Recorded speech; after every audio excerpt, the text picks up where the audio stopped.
은혜를 나누고자 합니다.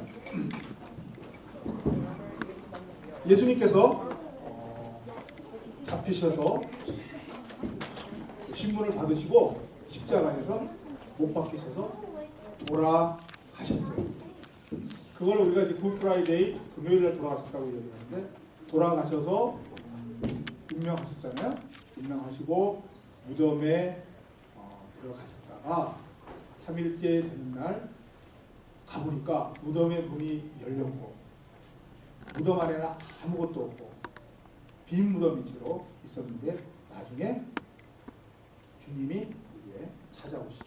그런데 그 주님이 찾아오시기 전까지 이 제자들은 정말 오합지졸들이었죠. 예수님이 그 돌아가시는 그 골고다 언덕까지 동행한 제자도 사실은 몇 명인지 나와있지도 않아요. 그거를 이렇게 영화로 만들면 예를 들면 그 뭐죠? 그 멜 깁슨 그분이 만든 영화를 보면, 패션 오브 크라이스트를 보면 거기에는 요한이 끝까지 따라가는 걸로 나오죠. 요한은 가 있었던 것 같아요. 예수님께서 십자가에서 그 어머니 마리아를 보고 요한을 가리키면서 이제는 당신의 아들이다. 그리고 요한 보고는 이제 어머니를 잘 모셔라 이렇게 얘기하는 거니까 요한은 가 있었는데 나머지는 누가 따라간지도 몰라요. 근데 나중에 밝혀지는 거 보면 전부 다 그 현장에는 누가 있었는지 모르지만 그 외에, 그 후에는 전부 겁에 질려갖고 골방에 숨어 있었다고. 그래서 문을 꼭꼭 걸어 잠그고 나오지도 않았다고. 그 안에는 요한도 있었죠. 그래서 누가 이렇게 두드리면 살짝 열어서 누군가 확인하고 들어보내고 할 정도였어요. 왜 그랬어요? 두려워서 그랬죠. 무서워서 그랬죠. 그죠? 이 무서움과 두려움에 대해서 한번 이야기를 좀 해볼까 하는데, 지난 한 주 동안도 저는 참 이렇게 한번 이렇게 생각을 해보니까 뭘 그렇게 기다리는 게 많은 건지요. 지난 한 주는 참 많은 것을 기다렸어요. 근데 그 기다리는 것을 생각을 하니까 제 마음에 그 기다릴 때는 기쁨보다는 분명한 거는 초조함이 있는 거예요. 그리고 어떤 즐거움보다는 걱정이 있는 거예요. 제 자신도 그렇고 남도 그렇고 하여튼 무엇인가를 이렇게 기다릴 때 보면 자꾸 뭔가 걱정이 앞서요. 그리고 저는 이렇게 초조해. 불안해. 그래서 왜 그런가 생각을 해보니까, 예를 들면 어떤 그 심판을 기다릴 때, 판정을 기다릴 때가 있잖아요. 판정. 만약 제가, 여러분이 지금 여기 앉아 있는 데가 그 어떤 법정이라고 생각을 한다면 이제 모든 재판이 끝났어요. 그리고 결과만 남았어요. 이제 여러분에게 한 사람 한 사람에게 심판이 떨어질 거예요. 그러면 무죄일 수도 있고 징역 10년이 될 수도 있고 뭐 징역 5년이 될 수도 있어요. 사형까지 가는 극악한 죄는 피하잖아요. 그러면 여러분이 지금, 제가 만약 판사라면 이제 한창인, 뭐 김대영 이런 식으로 해서 한 사람씩 불러서 일으킨 다음에 판결을 때리잖아요. 그러면 그 순간 마음이 어떨까요? 기쁠까요? 무죄임을 확신하면서 자기 기쁠까요? 무죄임을 확신해도 초조하죠. 불안하죠. 걱정되죠. 근데 제가 갑자기 무죄! 딱 그러면 와! 그러고 날뛰죠. 근데 왜 날뛰어요? 왜 기쁠까요? 걱정했던 것으로부터 벗어났으니까. 걱정했던 것으로부터 벗어났으니까 기쁘겠죠. 그러니까 전부 우리의 마음속에는 그 바탕에 뭐가 있냐면 두려움이 있는 거예요. 두려움. 걱정이 있는 거예요. 내가 사업에 실패하면 왜 걱정이 되죠? 망할까 봐 그러는데, 망하는 게 왜 걱정이 되냐고. 두려움이죠. 왜 두려워요? 가난하게 될까 봐. 근데 가난한 게 왜 두렵죠? 마음대로 못 먹을까 봐. 내가 타고 있는 차를 저당 잡힐까 봐. 내가 가스가 없어서 차를 움직이지 못할까 봐. 내 자식을 좀 더 맛있는 걸 못 해줄까 봐. 자꾸 들어가면 두려움이 있는 거예요. 두려움. 걱정, 두려움입니다. 그런데 이 두려움을 더 깊이 들어가면 그 두려움의 제일 근본에는 뭐가 있을까요?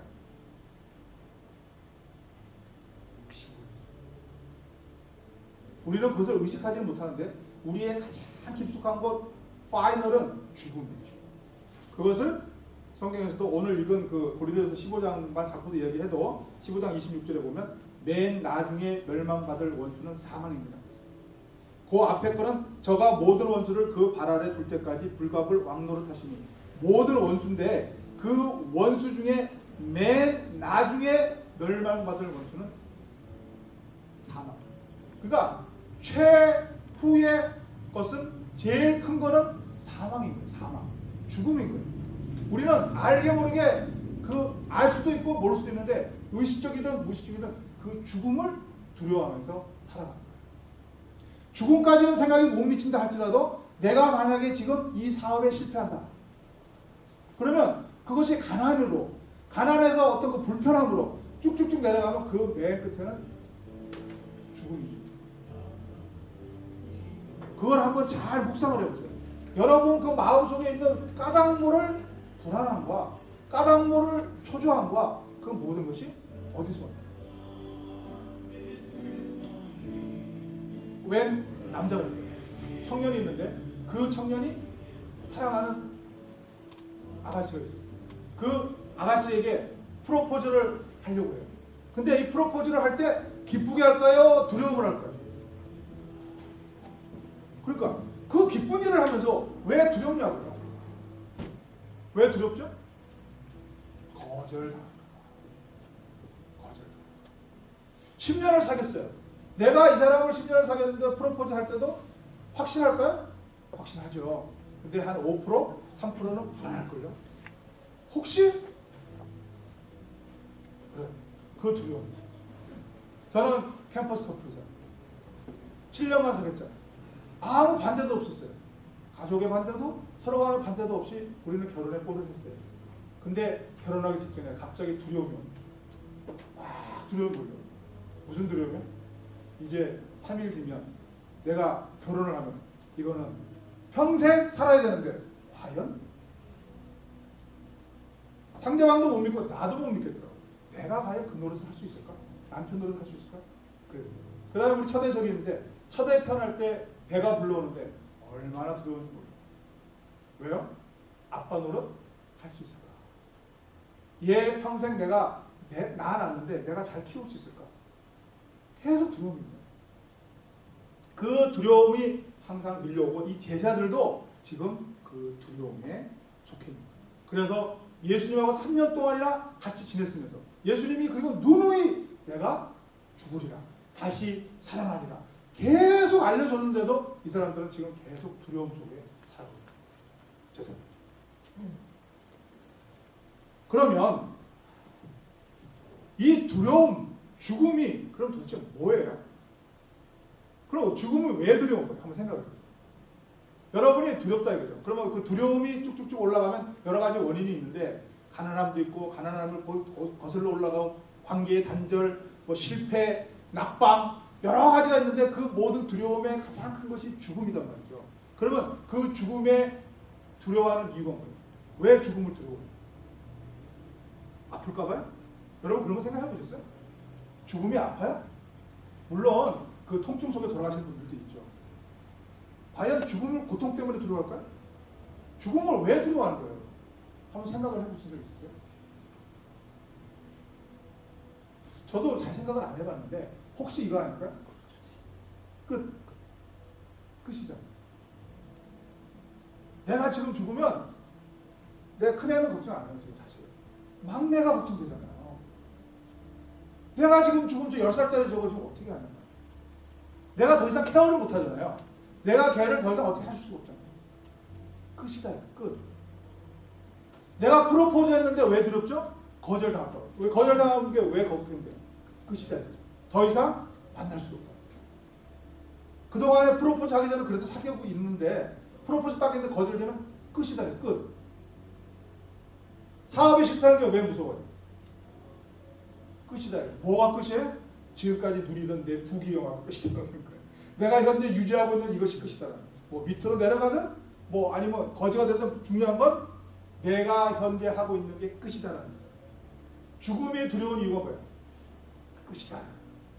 끝이다. 언제 끝이에요? 지금 끝이다. 죽음은 지금 끝이다. 근데 여기서 이제 우리가 생각하는 거예요. 1972년으로 돌아가면 몇 년 전인가요?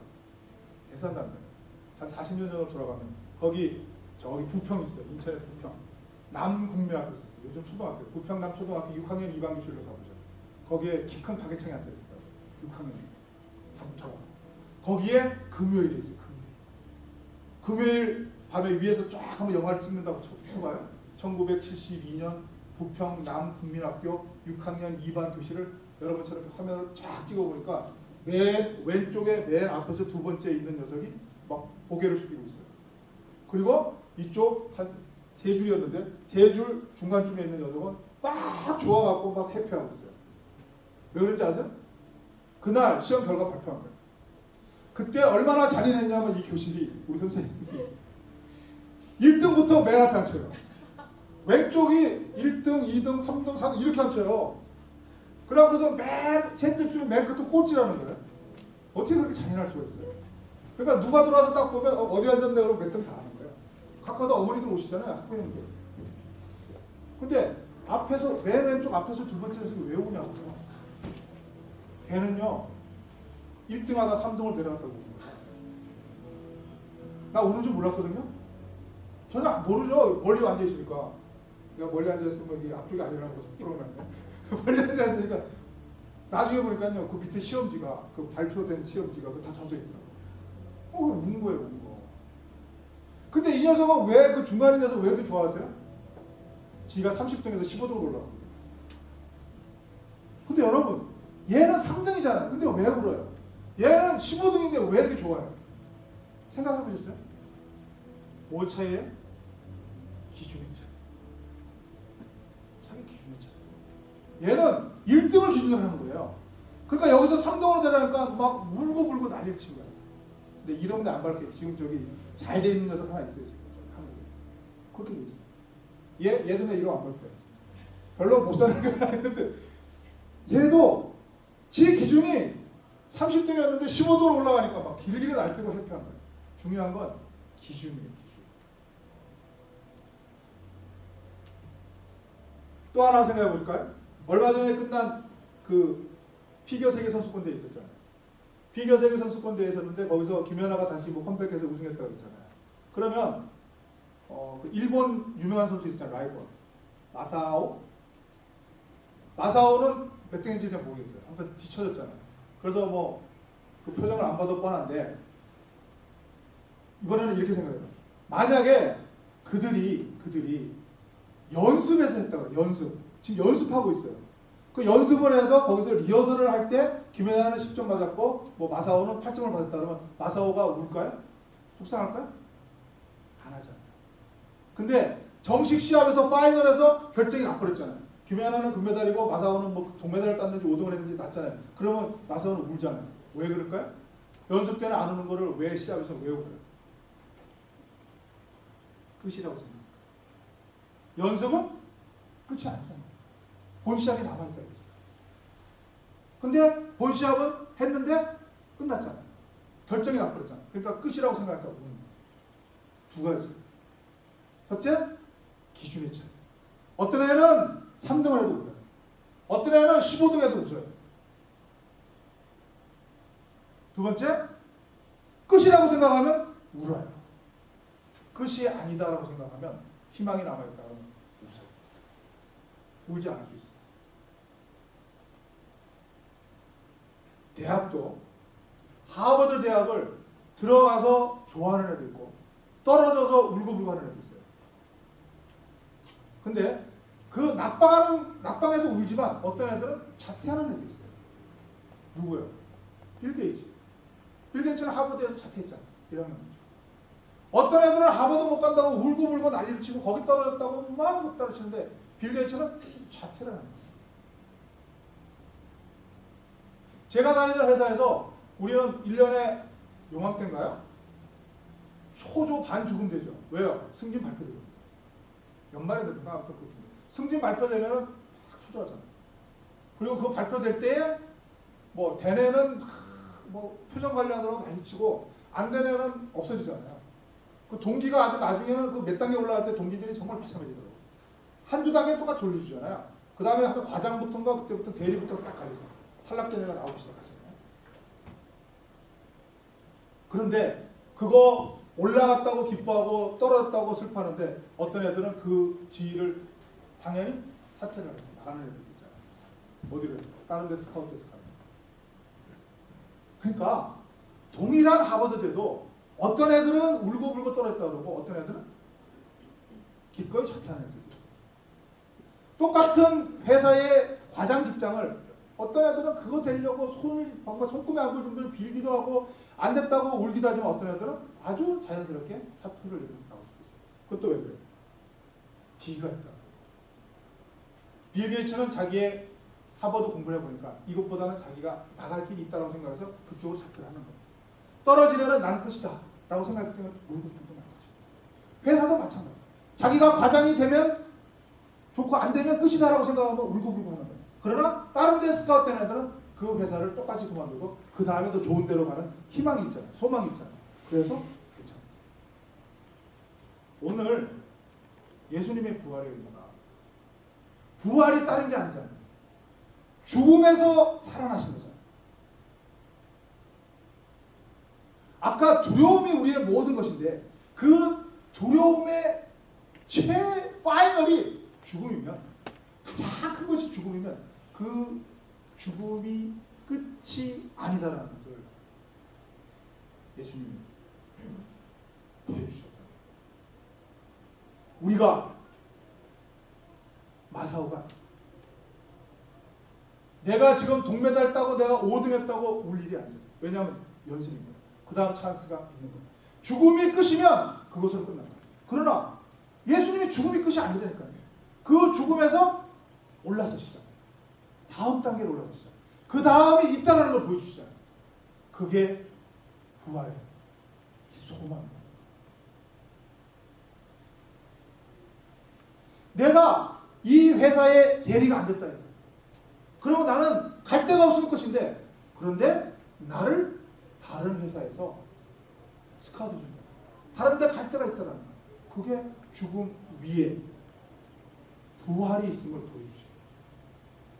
아까 내가 3등이 떨어졌다고 끝이다라고 생각하는 게 아니라 이 15등이 됐다고 좋아하는 것처럼 그 다음 단계가 있음을 하나님께서 예수 그리스도의 부활을 통해서 우리에게 알려주신 거예요.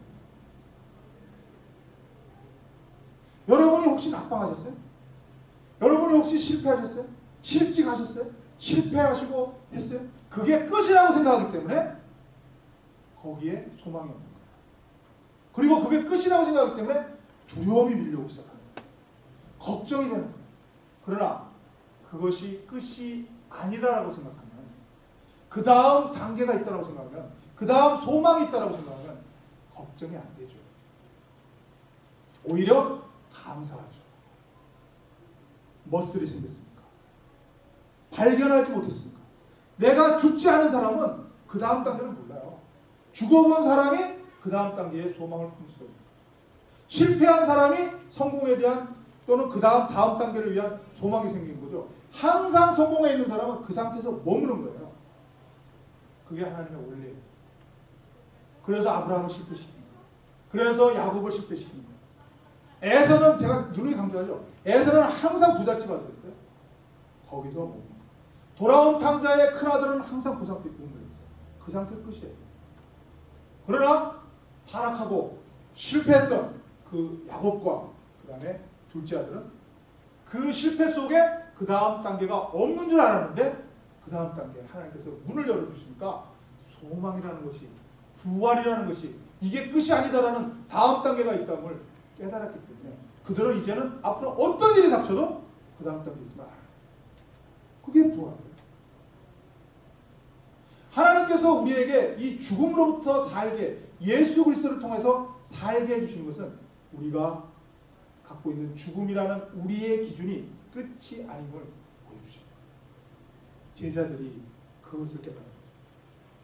그 예수님이 돌아가셨을 때부터 금요일부터 문을 꼭꼭 걸어 잠그고 정말 실망 속에 좌절 속에 그 두려움 속에 죽음과 같은 그 침묵 속에 있던 그들이 부활하신 예수님이 오셔서 평안하뇨? 손자국 보여주시고 창의 옆구리에 창자국 보여주시면서 떡을 갖고 와봐라, 생선을 갖고 와봐라 드시면서 보여주시면서 엠마오로 가는 두 제자에게 가리키시면서 그 하나님께서 예수 그리스도를 통해서 주신 것은 죽음이 끝이 아니에요. 그것을 제자들이 배우고 깨달은 거예요. 그때부터 제자들은 그 닫았던 문을 여는 거예요. 잠궜던 문을 열고 밖으로 나가는 거예요. 어디로? 죽음의 길로. 왜냐하면 그 당시는 로마가 지배하고 있었잖아요. 그리고 예수라는 그 인물, 예수 그리스도의 그 사건을 통해서 기독교에 대한 계엄령이 내려진 상태예요. 그래서 크리스천들은 전부 잡아 죽이라는 그런 비상사태가 선포되어 있었기 때문에 제자들은 갇혀 있었던 거고 두려움과 죽음의 공포 속에 서 있었지만 예수 그리스도를 통해서 죽음이 끝이 아니에요. 로마가 선포한 계엄령이 최고로 요구하는 게 뭐예요? 죽음이잖아요. 그 죽음이 끝이 아니다라는 것을 알기 때문에 넘어가는 거예요. 그래서 베드로 같은 경우는 십자가에 거꾸로 매달리는 길로 가는 거예요. 로마 군대의 창을 넘어가는 거예요. 세상은 그래요. 창과 검과 협박과 죽음이 끝이라고 생각하지만 예수님을 통해서 그것이 끝이 아니면 보여줘요. 그래서 크리스천들은 넘어가고 호바디스 같은 영화처럼 사자 앞에서도 찬양. 기준이 바뀝니다. 죽음이 끝이 아니라 예수 그리스도의 부활을 통해서 우리에게 주십니다. 여러분도 이 예수 그리스도의 부활을 통해 지금까지 갖고 있었던 여러분의 기준을 바꾸시기를 예수님의 이름으로 간절히 부탁드립니다. 아멘. 여러분이 갖고 있는 그 기준은 세상이 가르쳐 주시고 세상이 여러분을 훈련시키고 세상이 여러분을 교육시키는 기준이에요. 그것을 예수님이 오셔서 여러분에게 바꿔주십니다. 세상은 전부 살 길을 향해서 나가요. 죽음이라는 두려움을 피해서 살 길로 가요. 그래서 문을 잠그고 그 속에 갇혀 있는 거예요. 그러나 오직 인류 역사상 단 한 분, 거꾸로 살 길을 찾는 게 아니라 죽을 길을 찾아서 가신 단 한 분이 계셨으니 그분이 예수님이시고 그 예수님을 하나님께서 인정하셔서 살리셨으니 그것이 부활 사건. 그 부활 사건을 여러분을 통해서 이 땅에서도 그런 삶을 살게끔 하시는 그것이 부활의 메시지고 소망입니다. 이 부활절을 맞이하셔서 예수님이 죽음을 넘어서서 여러분에게 보여주시는 거예요. 그 메시지를 받으시고 그런 삶을 여러분의 인생 속에서 살아가시는 2013년도 귀한 부활절 되기를 예수님의 이름으로 간절히 축복합니다. 그 다음 우리가 한 가지만 더 생각합니다. 이런 위대하신 예수 그리스도께서 부활하셨는데 우리가 성경을 읽으면 항상 또 이상한 걸 발견한다. 왜 40일간 머무르셨을까? 부활하신 거 보여주셨으면 됐잖아요. 십자가에서 못 박혀서 모든 사람이 다 죽은 것을 보았고 다 그렇게 알고 있었던 예수님이 3일 만에 빈 무덤으로 남겨두시고 살아나셨으면 됐잖아요. 그리고 제자들에게 나타나셔서 손 넣어봐라. 도마에게, 의심하는 도마에게 또 손가락이 갖고 와봐. 그래갖고 그 못자국에 손을 넣어서 또 창자국에 주먹도 넣게 해서 그렇게 했으면 됐잖아요. 근데 뭐하라 40일간을 머물러 계십니다. 저는 지금까지 그 생각을 별로 안 해봤어요. 이번 부활절에 왜 40일을 머무셨을까? 40일 동안 뭐 하셨어요? 가르치셨어요. 끊임없이 찾아다녔어요. 참, 예수님도 어떻게 보면 안 됐어요. 우리 이 제자들이 얼마나 답답하면 살아나셔서 보여주셨으면 됐는데 그 도마, 의심 많은 도마에게 정말 손가락 넣어봐라. 그럼 끝났잖아요. 주먹 넣어봐라. 끝났는데 그래갖고 예수님이 또 그 제자들 앞에서 안 믿으니까 직접 보여주시죠. 뭘 보여주세요? 먹는 모습을 보여주시죠. 안 믿습니다. 귀신. 그러니까 예수님이 똑같고 쩝쩝 일부러 소리 내셨을 것 같아요. 쩝쩝쩝 하시고 이빨 소리 내시면서 다 드십니다. 그래도 안 믿어요? 생선도 구워봐. 생선도 드시고 그렇게 보여주시는데 그거를 40일 동안 하셨어요. 왜 그럴까요? 우리 때문에. 우리가 안 믿어요. 안 믿어요. 여러분은 잘 믿는지 모르지만 저도 40일이라는 건 안 믿어요. 오셔서 나 살아났지? 그리고 다시 승천을 뿅 하시면 우리는 아, 예수님은 살아나셨네요. 정말 위대하시네. 우리 예수님 할렐루야! 그 예배 할렐루야! 찬양하고 헌금하고 밥 먹고 돌아서는 순간 끝. 한 2분 정도는 2시간 동안 설교 기억하고 그 다음날 아침에는 100% 아니 1%를 남겨놓을게요. 그러면 서로 자기가 1%를 생각할 거니까 1%만 남겨놓고 99%는 전부 설교가 뭔지 내가 예배를 드린 크리스찬인지 다 잊어먹고 살아가는 게 우리잖아요. 부활하면 뭐예요? 부활하면 뭐하냐고요? 와, 부활하셨네? 끝. 우리의 일인 거죠. 그래서 그것을 가르치시고 설득시키시고 그래서 좀 세상을 그렇게 살라고 40일 동안 올라가지도 못하시고 아니 그러시면 너무 올라가지 않으시고 쫓아다니시면서 찾아오셔서 또 가르치시고 또 가르치시고 왔는데 제자들이 와 귀신이다 그러니까 드시면서 고기도 드시면서 다 보여줬는데 나중에 다른 데 가셨잖아요. 한 명이 없습니다. 도마가 없었단 말이에요. 도마가 와서 나 안 된다. 나는 손가락 넣어봐야 돼. 그러니까 또 오셔요. 그 말 들으셨는지 또 오셔갖고 도마야 이리 와봐. 또 넣으시고 그걸 40일 동안 하셨다고요. 왜요? 믿게 하려고. 아까 제가 전한 메시지 다 들었는데 끄떡끄떡하고 들었는데 세상 가서는 절대 그렇게 안 사니까 그거를 또 가르치고 그거를 적용하게끔 하고 그것을 또 기억하게 해서 그런 삶을 살게 하시려고 40일을 모이셨어요. 이번 부활절은 여러분 부활절 많이 들으셨잖아요. 부활절 많이 경험하셨고 예배 맨날 참석하셨죠. 오늘 새벽에 예배 또 가셨다신 분들도 있잖아요. 많이 하셨죠. 다 아세요. 근데 오늘 이 2013년 부활절은 요것만 하면 정말 기억해 보세요. 왜 부활하셔서 40일씩이나 하나님이 예수님이 40일 동안 우리에게 원하시는 게 뭔가? 여러분이 부활절의 의미는 다 중요한 건 그렇게 살게 하시는 40일. 여러분이 앞으로 나가서 사실 때 이 아는 지식, 부활하신 지식, 죽음이 우리의 기준을 바꾸고 우리가 현재 느끼고 있는 이 낭만과 두려움과 죽음이 끝이 아닌 그 다음 단계 그야말로 우리의 기준을 한없이 넓혀주시는 그 부활에 대한 지식을 이제는 그렇게 살아가시라고요. 그렇게 살아보시라고요. 그렇게 실천해보시라고요. 그런 존재가 되시라고요. 그것이 40일간의 예수님의 머무신 이유라고 저는 믿어요.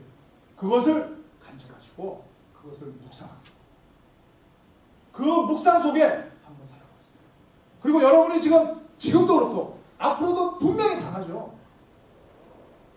내 딸이 어디 좋은 데 취직이 됐어요. 그 취직된 것을 갖고서 기다리는데 됐어요. 할렐루야. 그 다음날 출근해요. 안 들어와요. 1시간이 늦어요. 또 걱정하는 거예요. 이게 교통사고 났나? 이게 기분 좋아서 가다가 사고 났나? 우리의 삶은 요즘 그 취직을 기다렸다가 좋아갖고 새 옷 입혀갖고서 격려하고 보냈는데 조금 늦는데 그것도 교통사고 났나? 맨날 그런 삶. 이제 좀 그 삶에서 벗어납니다. 정말 예수님의 부활을 통해서 우리에게 보여주신 그 기준의 익스펜션, 그 정말 비욘드, 그 기준을 넓히신 다음에 40일 동안 머무셨던 그것을 기억하시고 그런 존재로 한번 적용해보세요. 그런 삶을 한번 살아보세요. 그게 예수님께서 40일 동안 머무신 이유예요. 정말 삶으로 살아내보세요. 예수님이 안타까워서 40일 동안 기다리시고 계시죠. 머물러 계시죠. 그러면서 예수님이 자꾸 물어보시는 말이 뭐예요? 평안하냐? 평안하냐? 다른 분도 안 물어보세요. 너 실천했지? 잘했지? 너 이겨냈어? 아니에요. 평안하니? 평안하냐? 그 심정을 느꼈어요. 40일 동안 머무시면서 평안하냐? 평안하냐? 평안. 그리고도 안심이 안 되죠. 40일 뒤에는 할 수 없이 올라가시면 돼요. 그래도 안심이 안 되셔서 성령을 남겨주시고 이제 나는 가지만 성령한테 의지하고 그런 예수님의 마음을 제발 간직하시고 40일 동안 머물러서 제자들을 설득하고 가르쳐서 그 삶을 이 세상이 여러분을 붙잡고 있는 그 사망의 움켜짐을 벗어나게 하신 그 독수리 날개치며 올라가는 그 하나님의 자유로움 그 삶을 살아내게끔 40일 동안 여러분 곁에 머물러 있었던 그 예수님을 꼭 기억하셨어요. 그런 삶을 살아내는 여러분 곁에 예수님으로 간절히 축복합니다. 기도하겠습니다. 하나님, 예수님께서 다시 살아나셨음을 감사합니다. 그 살아나신 의미를 깨닫게 하시니 감사합니다. 이제 세상이 저희들에게 주는 기준으로 세상이 우리를 가리키고 학습되어진, 훈련되어진, 고정관념으로 잡혀진 그 기준에서 벗어나